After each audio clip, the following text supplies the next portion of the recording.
Federal investigators say a group of debit card scammers from Romania has been installing card skimmers at stores all over San Diego. Even in kindergarten, you're never too young to become a mighty, mighty Mustang. We honor this month's classroom hero. In tonight's On the Menu, you have a dozen restaurants to choose from inside the brand new Gaylord Pacific Resort. Why Marzul stands out. CBS 8 News Live at 6 starts now. As we come on the air tonight, the end-of-year holiday travel rush is well underway at San Diego International Airport. Good evening and thank you for joining us. I'm Carlo Cicchetto. I'm Marcella Lee. Nearly 1.5 million people are expected to travel through the airport over the next 2.5 weeks. But right now, dozens of flights are delayed in taking off or arriving due to some fog we're seeing. CBS 8's Alex Lai joins us live from Terminal 2.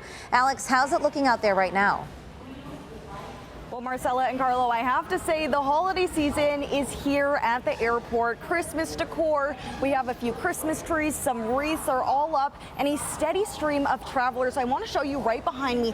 We're looking into the baggage claim of Terminal 2. Obviously, a few flights have come in and people are gathered around these baggage claims. We've been here all afternoon and it's kind of fluctuated and it has been getting busier as the night goes on. And while many travelers are feeling festive, I see a Santa hat in there. Sadly, the forecast isn't quite as bright.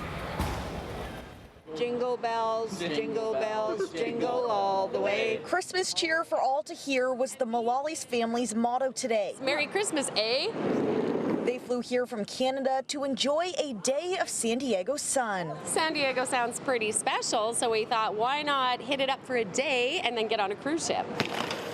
A smart move, because instead of the Polar Express, San Diego is expecting a Pineapple Express. That means a strong atmospheric river is bringing warm, moist air from the tropics here to the coast. We saw that it's going to rain the week that we're away on the boat, and then it's going to get nice again here. They're escaping the rain and cooler temperatures expected around Christmas Eve and Christmas Day. It's too early to know how much rainfall or exact times, but for many visitors like John and Lisa from Minnesota, the rain isn't stopping any festivities. Well, we just came from sub-zero weather, so that's okay. East Coast travelers also took it in stride. I'm sorry, San Diego. I'm told I bring the rain. From New York, I'm really sorry. Maybe it'll get cold enough and it'll snow. That'd be crazy. While the Grinch may steal the sun, he won't be able to steal the Christmas spirit. Happy holidays!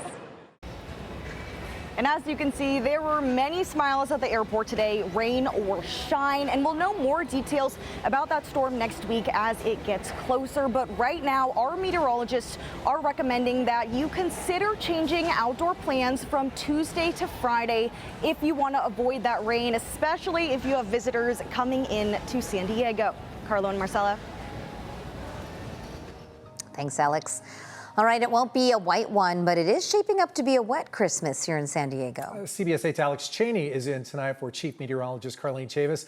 He has a first look at the rain. We've been talking about it that we could see next week. That's right. Yeah, the atmospheric river is coming to San Diego. It is going to create a few days of rain, and also a few inches are going to be landing all across San Diego County. However, right now, as we mentioned earlier, really thick fog outside all across the county. The marine layer has spun up quite a bit tonight, so you can see down to the street, but just barely with all those foggy clouds out there. It's currently about 59 degrees outside at the moment. Visibility is being impacted as well, down to just 1 mile in Miramar right now, 2 miles in Kearny Mesa, and more than likely those numbers are going to fall even more heading into the rest of this evening. It's been a very foggy week.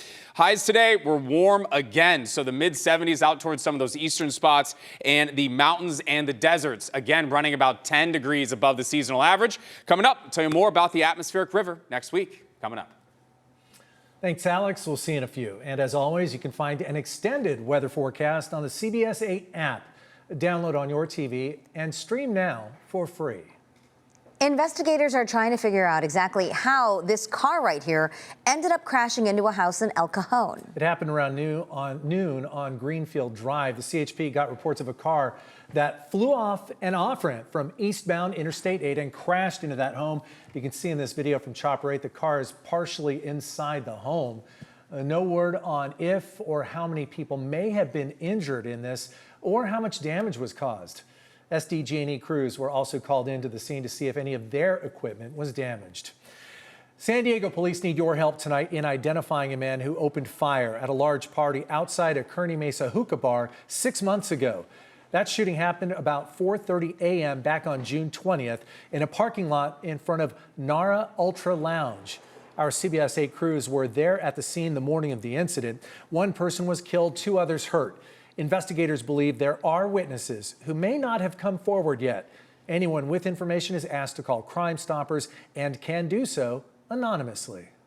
New safety concerns tonight about a dark and dangerous situation on Sunset Cliffs Boulevard Bridge near Ocean Beach. All the street lights on this older bridge over the San Diego River are out. Here's what it looks like when driving across it. And so are other lights on the approach from Ingram Street. Lifelong San Diegan Carol Otterstead reached out to us for help. She tells us she first noticed the problem months ago and has filed multiple reports to get it fixed. You can't see the other vehicles in oncoming traffic in the evening, and so that makes it a very precarious situation. Plus that you're right by a bridge where if there was an accident, you could be over the bridge in no time flat. Working for you, we asked the city of San Diego about the issue. They told us crews will assess the bridge in mid-January for future repairs. A spokesperson tells us the outdated lighting system is difficult to fix, but they have repaired 1,200 streetlights citywide since October. Remember, if there's an issue, something happening in your community that you'd like us to look into, email us at workingforyou@cbs8.com. Tonight, an update on the federal lawsuit against California's Proposition 50. The 3-judge panel is set to make a ruling on Monday on whether these maps are constitutional and can be used in future elections. We've been tracking this all week, and based on a court transcript that we've obtained, it appears the judges may be leaning toward upholding Proposition 50.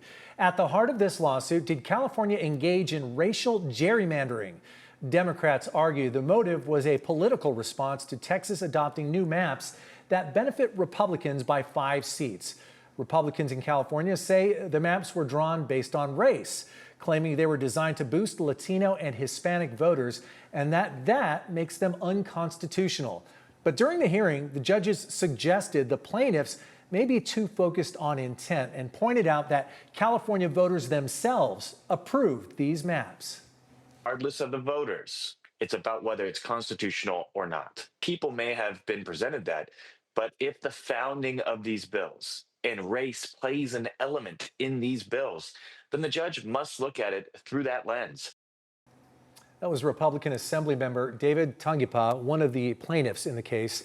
He argues that while the Voting Rights Act does allow race to be considered in some cases, it only applies when a group is at a disadvantage. Tangipa says that standard does not apply because he says no voting group in California is disadvantaged. And so intention matters to you. I believe so. Yeah.